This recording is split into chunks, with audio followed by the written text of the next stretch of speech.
ஓம் சாய்ராம். என் அன்பு செல்லமே, அழகான தங்கமே, வாழ்க்கையில் நிறைய நேரத்தில் நிறைய பிரச்சனையில் மாட்டி நீ தவிக்கும்போது எனக்கு தோன்ற ஒரே ஒரு விஷயம் என்ன தெரியுமா?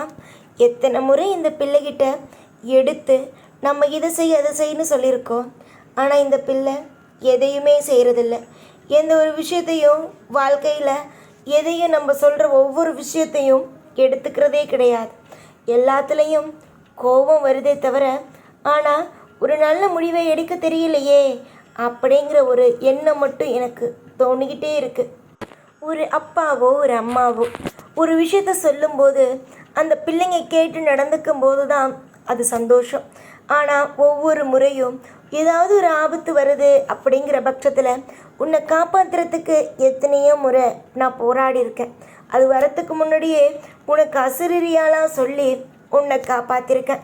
ஆனால் எதையுமே நீ காதில் வாங்காமல் உன்னுடைய இஷ்டத்துக்கு நீ செய்யும்போது தான் சில விஷயத்தில் மாட்டி தவிக்கிற.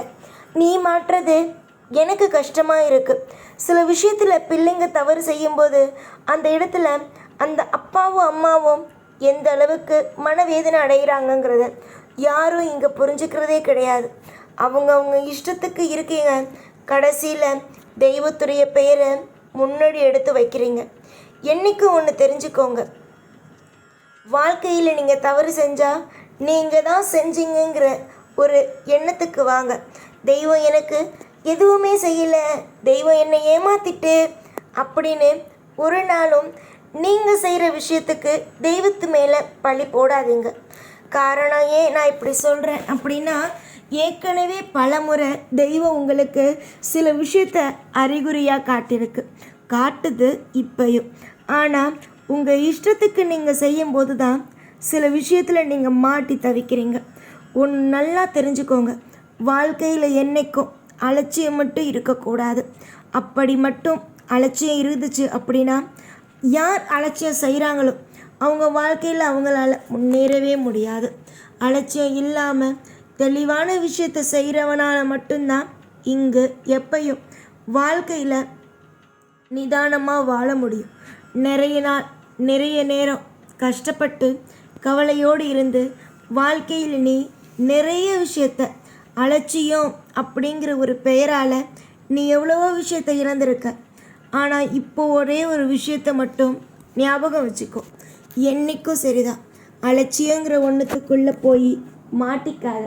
அப்படி மாட்டிக்கிட்டு வாழ்க்கையில் நீ நின்ன அப்படின்னா நான் உனக்கு கண்டிப்பாக உதவ மாட்டேன்.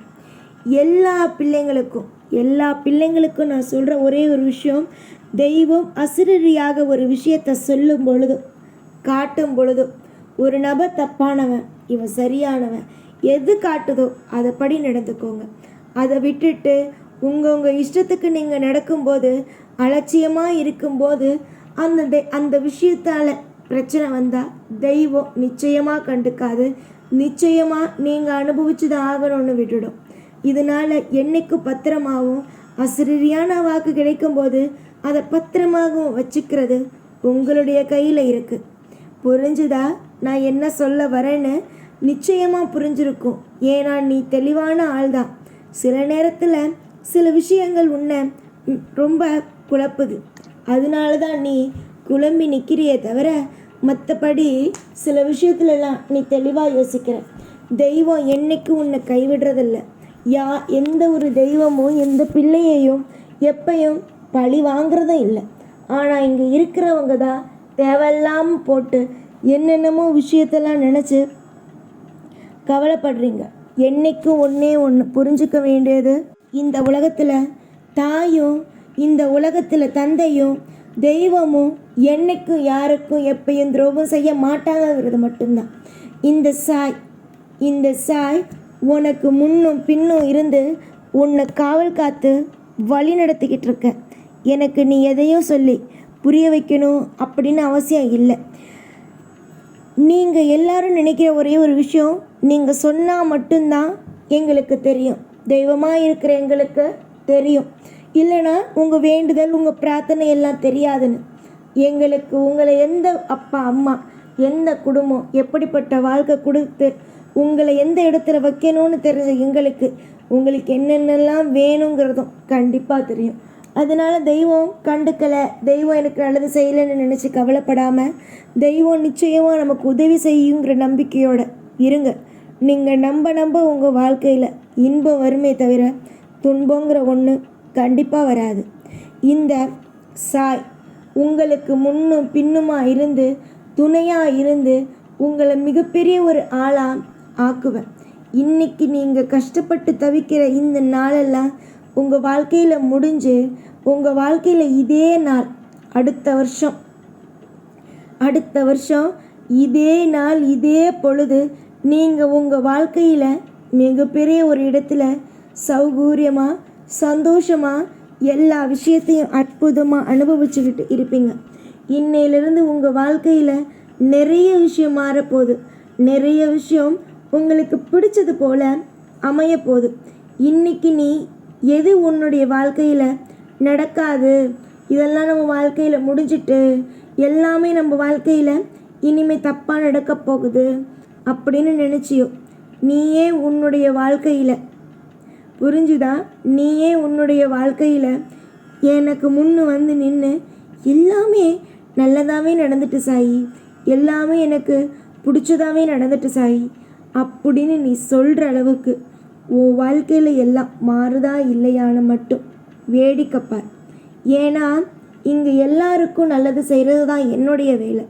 அப்படி இருக்கும்போது உனக்கு மட்டும் எப்படி நான் துரோகத்தை செய்வேன்? துரோகம் செய்கிறதுக்கு எனக்கு எப்படி மனசு வரும்? எனக்கு மனசு வராது. துரோகம் செய்கிறதுக்கு கண்டிப்பாக மனசு வராது. என் பிள்ளைங்களுக்கு என்றைக்கும் நான் நல்லது தான் செய்வேன். இன்றைக்கி உன்னுடைய வாழ்க்கையில் நீ கஷ்டப்படுற, ஆனால் கூடிய சீக்கிரம் உன்னுடைய வாழ்க்கையில் நீ அற்புதத்தையும் அதிசயத்தையும் அழகான ஒரு வாழ்க்கையையும் பார்ப்ப. லக்ஷ்மி தேவி உன் வீட்டுக்கு வந்து கூடி இருக்கத்தான் போகிறாங்க. உன்னுடைய வாழ்க்கையில் உனக்கு செழிப்பான விஷயத்தை தரத்தான் போகிறாங்க. இன்றைக்கி அழுகிற இந்த முகம் கூடிய சீக்கிரமாக சிரித்து சந்தோஷமாக இருக்கும். பல பேருக்கு நீ உதாரணமாக இருப்ப.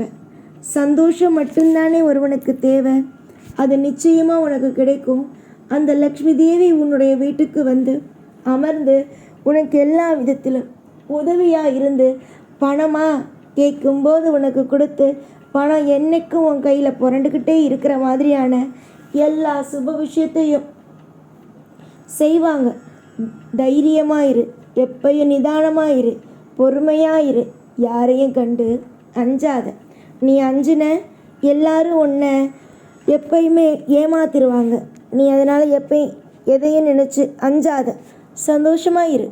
எப்போதும் கூடவே இருப்பேன். இந்த சாய்நான். ஓம் சாய்ராம்.